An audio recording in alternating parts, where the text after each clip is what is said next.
Mole concept.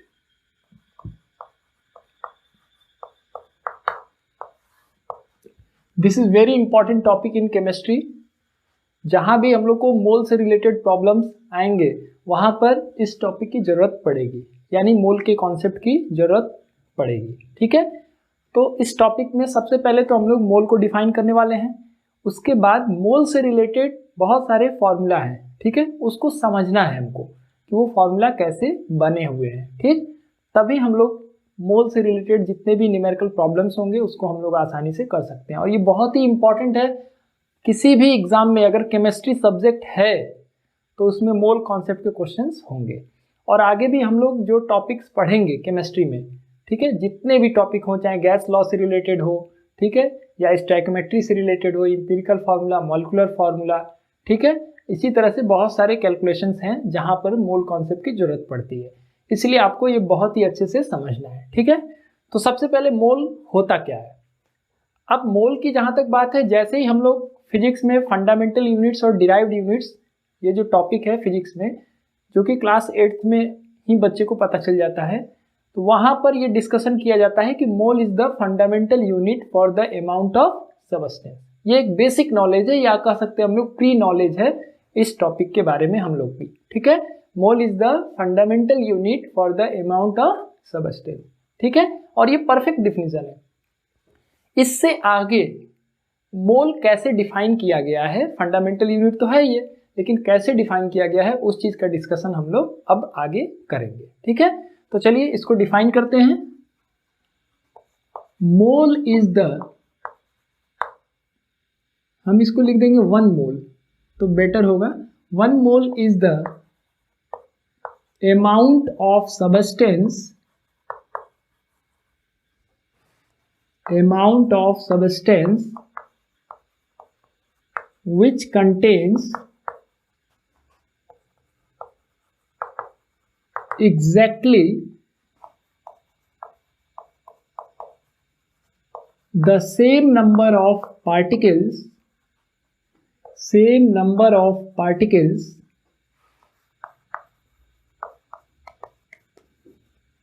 as the number of carbon atoms present in 12 gram of carbon 12 isotope. ठीक है, यानी 1 मोल किसी भी सबस्टेंस का वो अमाउंट है जिसमें उतने ही पार्टिकल्स प्रेजेंट होते हैं जितना कि कार्बन 12 आइसोटोप के 12 ग्राम में कार्बन एटम्स प्रेजेंट हैं। ठीक है, यानी कार्बन 12 आइसोटोप के 12 ग्राम में जितने कार्बन एटम्स होते हैं उतना ही अगर किसी सबस्टेंस के नंबर ऑफ पार्टिकल्स रखे गए हैं कहीं पर, तो उस अमाउंट को हम लोग कहेंगे 1 मोल। ठीक है, अच्छा, ये भी हम लोग जान सकते हैं कि कार्बन 12 आइसोटोप के 12 ग्राम में कितने कार्बन एटम्स होते हैं। ठीक है, तो पहले हम लोग उसको कैलकुलेट करते हैं कि कितने कार्बन एटम प्रेजेंट होते हैं कार्बन 12 के 12 ग्राम में। ठीक है, ओके, तो मास of 1 atom of carbon 12 isotope, carbon 12 isotope के एक एटम का मास कितना होता है, 1.9926 इंटू 10⁻⁻23 ग्राम। एक एटम का मास इतना होता है। ठीक है, और यहां टोटल कितना मास है, 12 ग्राम है। तो number of carbon atoms in 12 gram is equal to 12 upon mass of 1 atom. ठीक है, 12 टोटल मास है 12 ग्राम, और एक एटम का मास कितना है 1.9926 इंटू 10⁻⁻23 ग्राम। तो 12 ग्राम में कितने कार्बन एटम है ये हम लोग बहुत आसानी से पता कर लेंगे। 12 को हम लोग डिवाइड कर देंगे मास ऑफ एटम से। ठीक है, जैसे अगर बिस्किट की एक पैकेट है और एक बिस्किट का मास हम लोग को पता है कि 2 ग्राम है, और इस बिस्किट का पैकेट जो है इसका टोटल मास है मान लीजिए 40 ग्राम। तो हम लोग को पता करना है कितने ऐसे बिस्किट इसके अंदर हैं। तो बहुत आसान सा तरीका है कि हम 40 को 2 से डिवाइड करेंगे, 20 आया, इसका मतलब इस पैकेट के अंदर 20 बिस्किट्स हैं।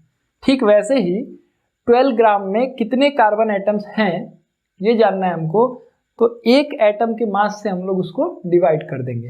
तो चलिए डिवाइड करते हैं। 12 upon 1.9926 into 10 to the power -23। तो हम लोग को मिल जाता है number of carbon atoms in 12 gram of carbon 12 isotope is equal to, ये हम लोग जब डिवाइड करेंगे, आप खुद भी डिवाइड करके देखिएगा, ठीक है। ये 10 पावर -23 है, न्यूमरेटर में चल जाएगा तो ये हो जाएगा 10 पावर 23, और ये आप डिवाइड कर लीजिएगा, 12 को डिवाइड कर लीजिएगा 1.9926 से, तो आपको मिलेगा 6.0221367 इंटू 10 टू द पावर 23, ठीक है। तो इतने कार्बन एटम्स प्रेजेंट हैं कार्बन 12 के 12 ग्राम सैंपल में, ठीक है। यानी कार्बन 12 आइसोटोप है, इसका 12 ग्राम यहां रखा गया है, 12 ग्राम। तो इसमें कितने कार्बन एटम हैं? 6.0221367 into 10 to the power 23 carbon atoms, ठीक है। और इसी सैंपल को हम लोग कहते हैं 1 मोल, ठीक है।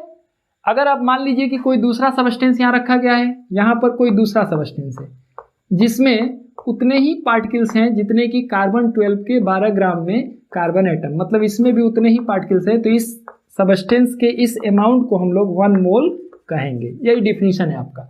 1 mole is the amount of substance which contains exactly the same number of particles as the number of carbon atoms present in 12 gram of carbon 12 isotope. Carbon 12 isotope के 12 ग्राम में जितने कार्बन एटम्स होते हैं, अगर उतना ही किसी दूसरे सबस्टेंस का पार्टिकल रखा हुआ है तो उस अमाउंट को हम लोग कहेंगे 1 मोल। यानी 1 मोल जो है ना, वो नंबर ऑफ पार्टिकल्स के बेसिस पर डिफाइन किया गया है कि कहीं पर भी अगर इतने पार्टिकल्स हैं किसी भी चीज़ के, चाहे ये वाटर मॉलिक्यूल्स की बात कर लें, या हम सोडियम आयंस की बात कर लें, क्लोराइड आयंस की बात कर लें, कार्बन डाइऑक्साइड मॉलिक्यूल की बात कर लें, अगर इतने पार्टिकल्स हैं तो उस अमाउंट को हम लोग 1 मोल कहेंगे, ठीक है। तो एक और डिफिनीशन हम लोग बता सकते हैं इस नंबर के बेसिस पर। अच्छा, ये नंबर देखिए काफ़ी बड़ा है, इसको छोटा नंबर आप मत समझिएगा, क्योंकि यहाँ पर 10 टू द पावर 23 से मल्टीप्लाई किया गया है। तो अगर हम लोग इसको, ये जो लिखा हुआ है एक्सपोनेंशियल फॉर्म में, अगर इसको एक्सपेंड करके लिखा जाए तो क्या लिखेंगे, देखिए 6 पॉइंट तो पॉइंट रिमूव कर दीजिए, 1 2 3 4 5 6 7 के बाद आगे 0 लगाना होगा, 1 2 2 1 3 6 7, तो 10 पावर 7 से तो मल्टीप्लाई हो गया। अब बचेगा 16, 0 इसके आगे लगा दीजिए, 1 2 3 4 5 6 7 8 9 10 11 12 13 14 15 16, ठीक है। तो आप देखिए आपका डेसिमल यहाँ था, यहाँ पर कितने पॉइंट आप राइट साइड में शिफ्ट हुए हैं, 1 2 3 4 5 6 7 8 9 10 11 12 13 14 15 16 17 18 19 20 21 22 23। तो ये नंबर काफ़ी बड़ा नंबर है, ठीक है। तो उसके एक्सपोनेंशियल नोटेशन को देख करके आप उस नंबर को छोटा सा नंबर मत समझिएगा, ठीक है। यानी कार्बन 12 के 12 ग्राम में इतने सारे कार्बन एटम्स अवेलेबल होते हैं, ठीक है। और इस नंबर को एमिडो अवोगैड्रो, इनके ऑनर में इस नंबर को अवोगैड्रो कांस्टेंट Na कहा जाता है, ठीक है। यानी Na जो है उसकी वैल्यू यही होती है 6.0221367 इंटू 10 पावर 23। ये वैल्यू आपको याद रखना है, ठीक है। क्वेश्चन में दिया हुआ है तब तो ठीक है, नहीं दिया हुआ है तो एटलीस्ट आपको ये पता होना चाहिए 6.022 इंटू 10 पावर 23। ये लास्ट के 4 डिजिट जो है नहीं भी याद रखेंगे चलेगा काम। 6.022 into 10 power 23, this is the value of Avogadro constant Na, ठीक है। तो एक डिफिनीशन और मैं लिख सकता हूं इस नंबर के बेसिस पर, 1 mole is the amount of substance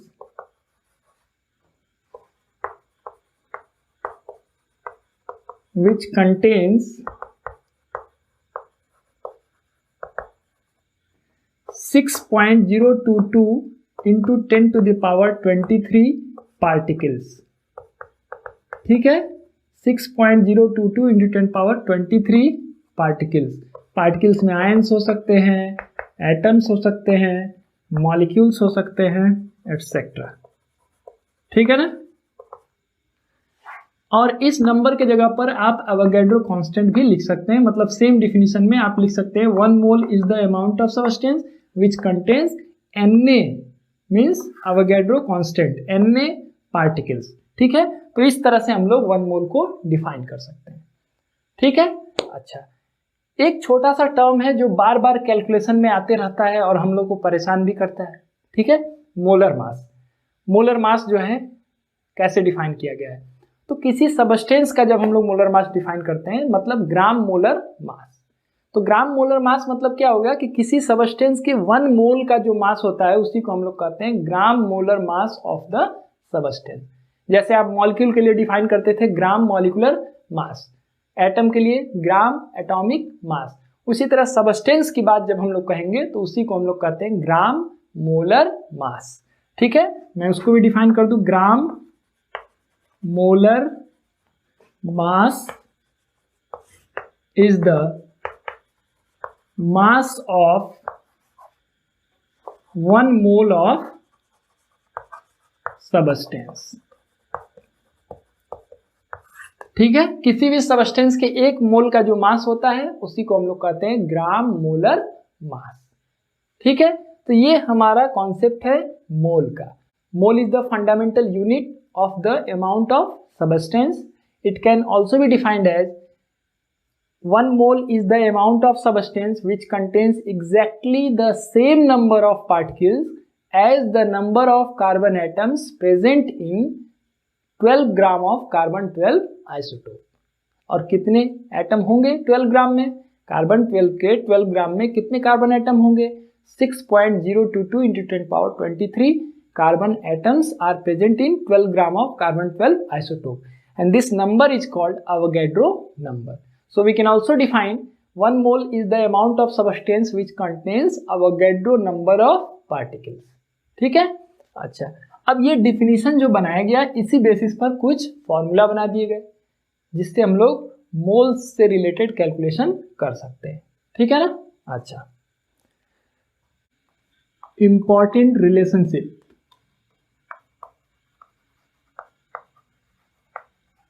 ठीक है, कुछ इंपॉर्टेंट रिलेशनशिप्स हैं उसको हम लोग देख लें। Number of moles is equal to given mass by gram molar mass. Gram molar mass का मतलब आप जान रहे हैं, मास ऑफ 1 मोल। ठीक है, तो इसी से कई सारे फॉर्मूले आप बना सकते हैं। Number of moles of atoms, किसी एटम का अगर आपको नंबर ऑफ मोल्स निकालना है तो आप क्या करेंगे, given mass by gram atomic mass. Gram atomic मास का कॉन्सेप्ट मैंने आपको बहुत अच्छे से बता दिया है। ठीक है, कि अगर हम लोग रिलेटिव एटॉमिक मास को ग्राम में रिप्रेजेंट करते हैं वही कहलाता है ग्राम एटॉमिक मास, या आप कहिए किसी भी एटम के 1 मोल का जो मास होता है उसी को हम लोग कहते हैं ग्राम एटॉमिक मास। ठीक है, दूसरा हमारा number of moles of molecules. किसी मॉलिक्यूल के लिए अगर यही फॉर्मूला लिखा जाए तो क्या हो जाएगा, given mass upon gram molecular मास। ठीक है, तो ये दोनों फॉर्मूला बेसिक फॉर्मूला से ही बने हैं, इसी फॉर्मूला से ये बने हुए हैं। ठीक है, किसी भी चीज का अगर नंबर ऑफ मोल्स निकालना है तो जो मास दिया हुआ है वो मास रख दीजिए यहाँ पे, और उसके मोलर मास से डिवाइड कर दीजिए। मोलर मास का मतलब हो गया 1 मोल के मास से। ठीक है, सिंपल सा कॉन्सेप्ट है, जैसे अभी बिस्किट वाला एग्जांपल मैंने आपको बताया, ठीक वैसे ही है। ठीक है, दूसरा, अभी आपने देखा कि 1 मोल इज इक्वल टू कितने पार्टिकल्स होते हैं? 1 mole is equal to Na particles. किसी भी चीज का अगर 1 मोल है, कहीं पर 1 मोल रखा हुआ है किसी चीज का, तो सीधा सीधा मतलब है कि वहां कितने पार्टिकल रखे हुए हैं? Na पार्टिकल्स, मतलब 6.022 into 10 to the power 23 particles रखे हुए हैं। ठीक है, तो इससे हम लोग कुछ फॉर्मूला ऐसे बना सकते हैं, number of particles is equal to number of moles into Avogadro number. 1 mole रहेगा तो इतने पार्टिकल्स रहेंगे, 2 मोल्स रहेगा तो 2 इंटू ये हो जाएगा, 3 मोल्स रहेगा 3 इंटू ये हो जाएगा। ठीक है, तो जितने मोल्स रहेंगे उसको आप अवोगैड्रो नंबर से मल्टीप्लाई कर दीजिए, आपको नंबर ऑफ पार्टिकल्स पता चल जाएगा। अब अगर ये मान लीजिए नंबर ऑफ एटम्स पूछा जाए, तो आपको यहां थोड़ा सा बदलना होगा, number of moles of atoms into Na। Atom पूछा जाएगा, एटम कर लीजिएगा। नंबर ऑफ मॉलिक्यूल्स पूछा जाएगा अगर, तो आपको किसका मोल्स निकालना होगा? नंबर ऑफ मॉलिक्यूल्स का। Number of molecules, number of moles of molecules into Na। ठीक है, इस तरह से आप कर सकते हैं। Number of moles of, number of particles of, number of particles की जगह पे नंबर ऑफ आयंस लिखा हुआ है, तो सीधे सीधे number of moles of ions into Na। ठीक है, अभी कुछ एग्जांपल्स जब हम लोग करेंगे, इससे रिलेटेड कुछ क्वेश्चंस हम लोग करेंगे, न्यूमेरिकल प्रॉब्लम, तो ये फॉर्मूला कितना आसान है यूज करना, ये आप देख सकते हैं। ठीक है, बेसिक फॉर्मूला मैं एक लिख रहा हूं और उससे रिलेटेड जो फॉर्मूला बन रहे हैं उसको भी मैं यहाँ पर रिप्रेजेंट कर रहा हूँ। ये आपका बेसिक कॉन्सेप्ट है जिससे ये फॉर्मूला बना हुआ है कि किसी भी चीज का नंबर ऑफ पार्टिकल्स निकालना होगा तो पहले तो नंबर ऑफ मोल्स निकालना होगा और उसको हम लोग अवोगैड्रो नंबर से मल्टीप्लाई कर देंगे, तो आपको पता चल जाएगा कि टोटल पार्टिकल्स कितने हैं। ठीक है, अच्छा, इससे एक चीज मैं आपको बताऊं, जैसे आप जानते हैं ऑक्सीजन को रिप्रेजेंट किया जाता है 8, 16। ठीक है, तो मैं आपसे अगर कुछ छोटे छोटे क्वेश्चंस पूछूं, यहां पर मैं पूछूं कि रिलेटिव एटॉमिक मास कितना है ऑक्सीजन का, तो आपका क्या आंसर होगा? 16 यूनिट, यूनिफाइड मास के फॉर्म में हम लोग लिखते हैं। अगर मैं पूछूं ग्राम एटॉमिक मास कितना है ऑक्सीजन का, तब आप क्या आंसर लिखेंगे? 16 ग्राम। ठीक है, जो रिलेटिव एटॉमिक मास है उसको अगर आप ग्राम में एक्सप्रेस कर देंगे तो that will represent the mass of 1 mole of that atom and that is called gram atomic mass. या आप इसी को लिख सकते हैं, mass of 1 mole of oxygen is equal to क्या हो गया? 16 ग्राम हो गया। 1 मोल ऑक्सीजन का मास हो गया 16 ग्राम, क्योंकि ग्राम एटॉमिक मास का मतलब होता है मास ऑफ 1 मोल। और 1 मोल में कितने पार्टिकल्स होते हैं? देखिए यहां लिखा हुआ है 1 मोल इक्वल टू इतने पार्टिकल्स, तो हम लोग लिख सकते हैं mass of Na oxygen atoms is equal to 16 gram. अगर Na ऑक्सीजन एटम्स होंगे, मतलब टोटल 6.022 इंटू 10⁻23 ऑक्सीजन एटम्स होंगे, तो उनका टोटल मास कितना होगा? 16 ग्राम होगा। तो मास ऑफ 1 ऑक्सीजन, 1 में ONE लिखूंगा, 1 ऑक्सीजन एटम,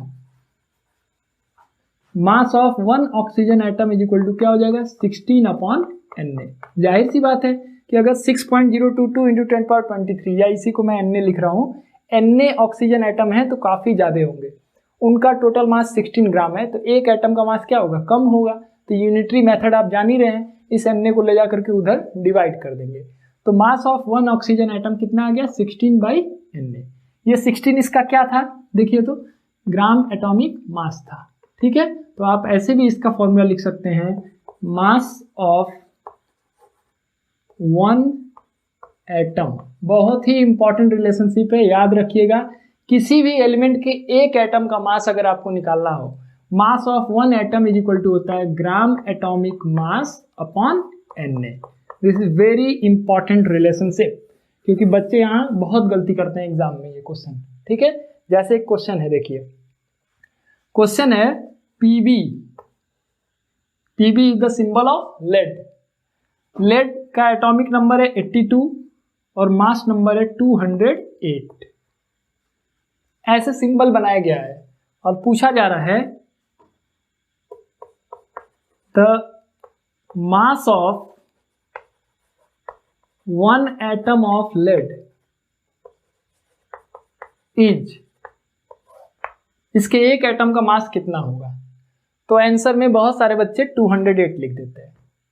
तो 208 इसका क्या है, ग्राम एटॉमिक मास। अगर ग्राम में लिखा जाए तो 208 ग्राम अगर लिखा जाए, ये ग्राम में ऑलरेडी मान लीजिए दिया हुआ है, तो इसका GAM ग्राम एटॉमिक मास यानी 1 मोल का मास कितना है 208 ग्राम।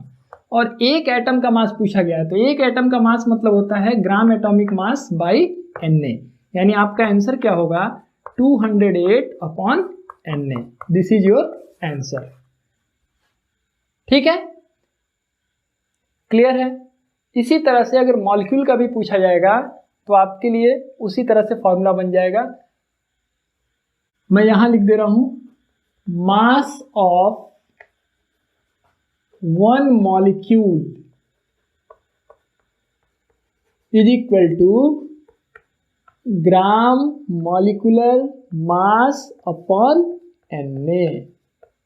जैसे एग्जाम्पल देखिए, वाटर का पूछा गया, mass of one molecule of water, तो क्या होगा इसका आंसर। आप जानते हैं वाटर के मॉलिक्यूल का फॉर्मूला क्या है H2O। तो इसका पहले हम लोग निकालेंगे ग्राम मॉलिक्यूलर मास।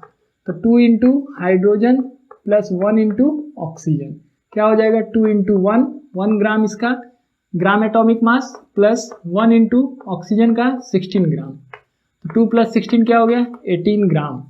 तो ये हो गया आपका ग्राम मॉलिक्यूलर मास। ग्राम में जब आप रिप्रेजेंट करते हैं रिलेटिव एटॉमिक मास या रिलेटिव मॉलिक्यूलर मास को, तो वही हो जाता है ग्राम मॉलिक्यूलर मास, ठीक है। अब ग्राम मॉलिक्यूलर मास यहां लिख देंगे हम लोग upon Na। This is the mass of one molecule of H2O। अगर H2O का मास पूछा जाता है कि ग्राम मॉलिक्यूलर मास कितना है H2O का, तब आंसर होता है 18 ग्राम पर मोल। एक मोल का मास यही है 18 ग्राम पर मोल। लेकिन एक मॉलिक्यूल का, सिर्फ एक मॉलिक्यूल हो, ठीक है, अकेला एक मॉलिक्यूल है, उसका मास कितना होगा तो 18/Na, ठीक है।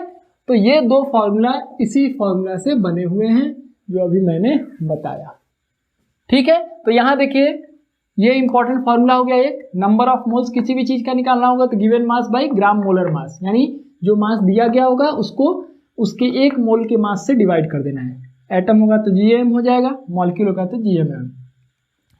नंबर ऑफ पार्टिकल्स का क्या फॉर्मूला है, number of moles into Na, ठीक है। किसी भी चीज का नंबर ऑफ पार्टिकल्स निकालना होगा तो पहले नंबर ऑफ मोल्स निकाल लीजिएगा, उसको एवोगैड्रो नंबर से मल्टीप्लाई कर देंगे।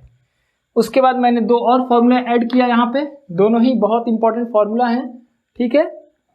मास of one atom is equal to gram atomic mass by Na and mass of one molecule is equal to gram molecular mass by Na। तो ये चार फॉर्मूला आपको नोट कर लेना है, ये चारों ही इंपॉर्टेंट फॉर्मूला है, ठीक है। बेसिक भी हैं और इंपॉर्टेंट भी, यानी बेसिक फॉर्मूला इसलिए कर रहे हैं कि इसके आगे के जो हमारे क्वेश्चंस हैं या इससे आगे के जो फॉर्मूला है वो कहीं ना कहीं इस पर डिपेंडेंट है, इस मेथड पर, ठीक है ना। कि कहीं पर भी आपको कोई कैलकुलेशन करना होगा सबसे पहले तो आपको मोल्स निकालने हैं, तो मोल्स निकालने के लिए आपको यही फॉर्मूला यूज करना होगा। फिर नंबर ऑफ पार्टिकल्स निकालना है तो ये फॉर्मूला यूज करना होगा। मास ऑफ वन एटम या मास ऑफ वन मॉलिक्यूल निकालना होगा तो इन दोनों में से कोई एक फॉर्मूला यूज करना होगा। ये फॉर्मूला मैं डायरेक्ट भी तो लिख सकता था, चार फॉर्मूला लिख देता सीधे सीधे और सीधे क्वेश्चन करने लगता, ठीक है। लेकिन मैं फॉर्मूला को क्यों इतना एक्सप्लेन कर रहा हूँ, इसलिए एक्सप्लेन करता हूँ ताकि बच्चे जो है फॉर्मूला को समझने का प्रयास करें, ठीक है। रटी हुई चीज़ बहुत दिन तक याद नहीं रहती। मैं बार बार इस चीज़ को कहता हूँ, आप बार बार सुनते भी होंगे, सिर्फ इसलिए कि बच्चे जो है इसको समझने का प्रयास करें, रटने का नहीं। रटने से क्या होगा, एक लेसन अभी याद रहेगा, 2-4 महीने बाद भूल जाएगा, जैसा हुआ करता रहा होगा आपके पिछली क्लासों में। ठीक है, इसलिए हम लोग को समझ के पढ़ना है कि आखिर मोल कैसे डिफाइन किया गया, ग्राम एटॉमिक मास क्या है, ग्राम मॉलिक्यूलर मास क्या है, और इससे ये सब फॉर्मूला कैसे बने हुए हैं, ताकि अगर भूल भी गए आप बाय द वे तो आप फॉर्मूला विद इन मिनट बना लेंगे और उससे आप क्वेश्चंस को कर लेंगे। ठीक है ना, तो ठीक है फिर। तो ये मैंने कुछ क्वेश्चंस सेलेक्ट किया है कॉन्सेप्ट को और क्लियर करने के लिए। चलिए इसको करते हैं हम लोग। पहला है, in a sample of 0.9 gram water, water का गिवन मास कितना है, 0.9 ग्राम। पता क्या क्या करना है, number of moles of H2O, number of molecules of H2O, total number of atoms, इस सैंपल में कितने टोटल एटम है, और total number of hydrogen atoms. ठीक है, उसमें से हाइड्रोजन एटम कितने हैं। ठीक, तो चलिए, और ये 2 क्वेश्चन और है, पहले इसको कर लेते हैं। तो पहला क्वेश्चन के लिए जो गिवन इंफॉर्मेशन है, गिवन मास ऑफ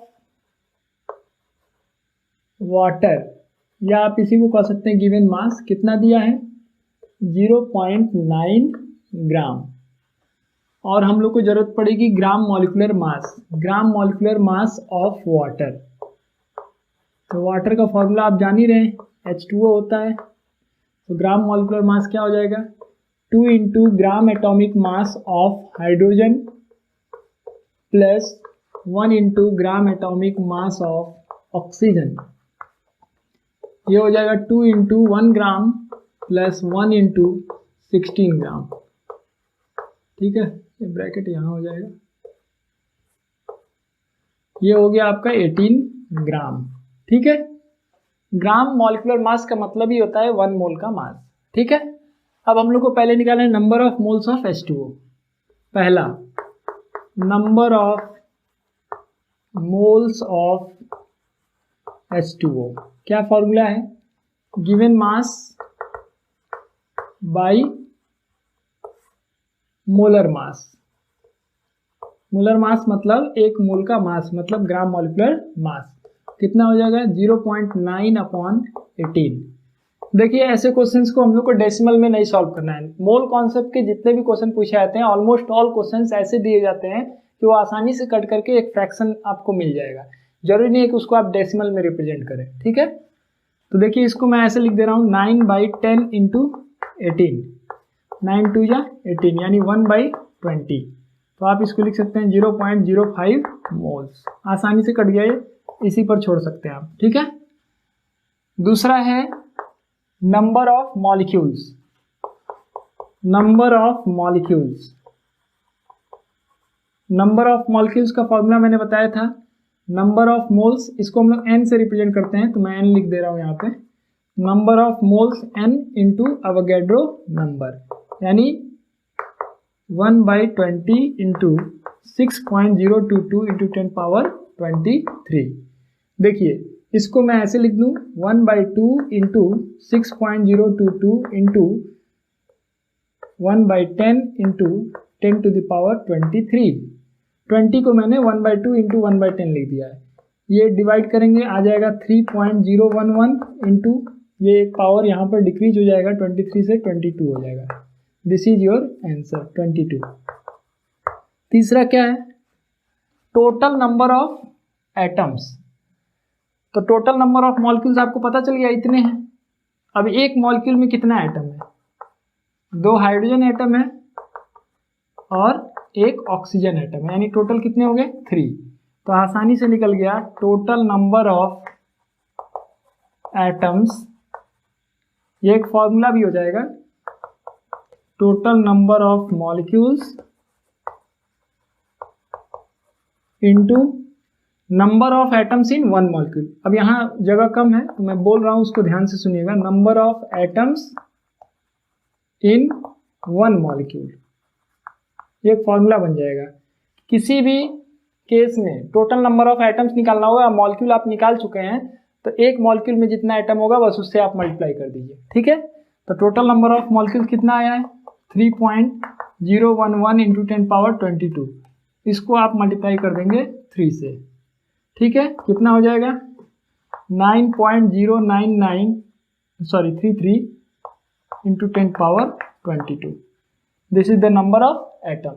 और सिर्फ हाइड्रोजन एटम निकालना हो तो कैसे निकालेंगे, total number of hydrogen atoms किसमें, इस सैंपल में, इज इक्वल टू हो जाएगा, हाइड्रोजन एटम देखिए कितने हैं 2 है सिर्फ, तो लिख देंगे आप total number of molecules into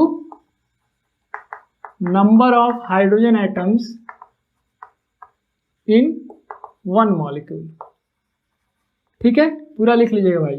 तो टोटल नंबर ऑफ मॉलिक्यूल है 3.011 इंटू 10 पावर 22, और एक मॉलिक्यूल में कितने हाइड्रोजन है 2, 2 से आप मल्टीप्लाई कर दीजिए तो हो गया 6.022 into 10 power 22। This is your answer. तो इस तरह से कैलकुलेशन हम लोग कर सकते हैं, ठीक है। नेक्स्ट क्वेश्चन है the mass of 1 atom of sodium, ये सिंबल दिया है, बहुत आसान है। इसका क्या दिया है यहाँ पर, एटॉमिक मास 23, तो एक एटम का मास क्या होगा 23/Na। This is your answer. The mass of 1 molecule of CO2, तो 1 मॉलिक्यूल का CO2 पहले निकाल लीजिए। CO2 का ग्राम मॉलिक्यूलर मास कितना होता है, कार्बन का 1 × 12 हो गया प्लस 2 × 16 हो गया, टोटल 44 आएगा, 44 ग्राम। 1 मोल का मास 44 है, तो ये आंसर कितना हो गया 44/Na।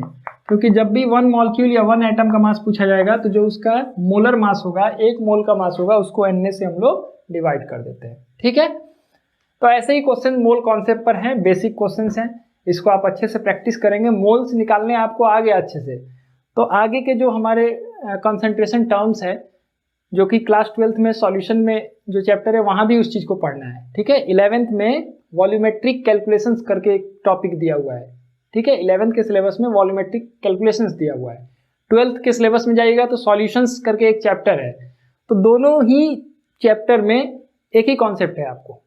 इस चैप्टर के वॉल्यूमेट्रिक कैलकुलेशंस में और सॉल्यूशंस के लिए कंसंट्रेशन टर्म्स, दोनों एक ही टॉपिक है। वहाँ पर भी आप देखिए mole fraction, molarity, molality, mass by mass percent, volume by volume percent, ppm, ठीक है। ये सारे टर्म्स जो हैं 11th के वॉल्यूमेट्रिक कैलकुलेशन वाले सेक्शन में भी हम लोग पढ़ते हैं, और 12th क्लास के सॉल्यूशंस जो चैप्टर है उसके कंसंट्रेशन टर्म्स करके एक टॉपिक दिया हुआ है, उसमें भी हम लोग पढ़ते हैं। तो जहाँ भी आप लोग को मोलैरिटी, मोलैलिटी, मोल फ्रैक्शन जैसे कॉन्सेप्ट का जहाँ भी आपको यूज करना होगा वहाँ पर मोल कॉन्सेप्ट की जरूरत पड़ेगी। बिना मोल्स निकाले आप मोलैरिटी नहीं निकाल सकते हैं, मोलैलिटी नहीं निकाल सकते हैं, ठीक है, मोल फ्रैक्शन नहीं निकाल सकते हैं। तो बेसिक चीज़ क्या है कि आपको मोल्स निकालने बहुत अच्छे से आना चाहिए। मोल्स निकाल लेंगे तो नंबर ऑफ मॉलिक्यूल्स भी निकाल लेंगे। नंबर ऑफ मॉलिक्यूल्स निकल गया, अब मान लीजिए सपोज करिए कि मैं आपसे कह रहा हूँ कि 2 मॉलिक्यूल है, 2 मॉलिक्यूल्स ऑफ H2O। अगर मैं कह रहा हूँ 2 मॉलिक्यूल रखा गया H2O का, तो कितने एटम होंगे, तो एक मॉलिक्यूल में कितने एटम है 2 + 1 3, तो 2 मॉलिक्यूल में कितना हो जाएगा 2 × 3 यानी 6 हो जाएगा। 10 ऐसे मॉलिक्यूल हो तो कितने एटम होंगे, तो एक मॉलिक्यूल में 3 एटम है, तो 10 मॉलिक्यूल में कितने हो जाएंगे 10 × 3 यानी 30 एटम्स हो जाएंगे, ठीक है। इसी तरह मैं पूछूं कि बताइए एक मॉलिक्यूल अगर वाटर का रखा गया तो उसमें कितने हाइड्रोजन एटम है 2 हाइड्रोजन एटम। तो मैं पूछूं कि 5 मॉलिक्यूल्स में टोटल कितने हाइड्रोजन एटम होंगे, तो 5 × 2 यानी 10 हाइड्रोजन एटम। तो अगर आपको मॉलिक्यूल्स निकालने आ गया तो नंबर ऑफ एटम्स भी आप निकाल लेंगे, क्योंकि एक मॉलिक्यूल में कितना एटम है उसी से आपको पता चल जाएगा कि 10 मॉलिक्यूल में कितने होंगे, 50 मॉलिक्यूल में कितने होंगे, ठीक है। तो ये जो स्टेप है एक दूसरे से रिलेटेड है। पहले आप मोल्स निकाल लीजिए, मोल्स निकल जाएगा तो नंबर ऑफ मॉलिक्यूल्स निकल जाएगा, और नंबर ऑफ मॉलिक्यूल्स निकल जाएगा तो नंबर ऑफ एटम्स भी निकल जाएगा, नंबर ऑफ पार्टिकुलर एटम भी निकल जाएगा, ठीक है। यहाँ पर जैसे टोटल नंबर ऑफ एटम पूछा गया, फिर हाइड्रोजन एटम पूछा गया, फिर मान लीजिए ऑक्सीजन एटम पूछ लेता है, तो जो एटम पूछेगा आप देख लीजिए कि एक मॉलिक्यूल में कितना वो एटम है, ठीक है। सिंपल सा आपका फॉर्मूला हो जाएगा number of atoms is equal to number of molecules into number of that atom in 1 molecule, कि कितने मॉलिक्यूल्स हैं और एक मॉलिक्यूल में वो कितने एटम रखता है, ठीक है। जैसे H2SO4 है, तो अगर पूछा जाए इसके एक मॉलिक्यूल में कितने हाइड्रोजन एटम है तो 2, कितने सल्फर एटम है 1, कितने ऑक्सीजन एटम है 4, ठीक है। तो अगर जैसे पूछ लिया जाए नंबर ऑफ ऑक्सीजन एटम्स, तो आपको क्या करना होगा, नंबर ऑफ मॉलिक्यूल्स निकालिए इंटू 4 कर दीजिए। नंबर ऑफ सल्फर एटम पूछा जाए तब क्या करेंगे, नंबर ऑफ मॉलिक्यूल्स ले लीजिए इंटू 1 कर लीजिए। नंबर ऑफ हाइड्रोजन एटम पूछा जाए तब क्या करेंगे, नंबर ऑफ मॉलिक्यूल ले लेंगे इंटू 2 करेंगे। और टोटल नंबर ऑफ एटम्स पूछा तब तो आपको नंबर ऑफ मॉलिक्यूल फिर लेना है, और टोटल कितने एटम है, 4 + 1 5, 5 + 2 7 से आपको मल्टीप्लाई कर देना है। ठीक है, इस तरह के बहुत सारे क्वेश्चंस आपके बुक में होंगे और बहुत सारे कॉम्पिटिटिव एग्जाम में ये पूछे जाते हैं, इसलिए आपको इसको बहुत ही अच्छे से प्रिपेयर करना है। मैं शुरू से ये बात कर रहा हूँ आज की क्लास में, ठीक है ना। मोल कॉन्सेप्ट समझिए, केमिस्ट्री की सॉल है, ठीक है ना, आत्मा है, इसलिए आप इसको बहुत अच्छे से प्रिपेयर करिएगा, जिससे कि आप ऐसे क्वेश्चंस को कभी मिस ना करें, आसानी से कर लें, ठीक है ना। ओके।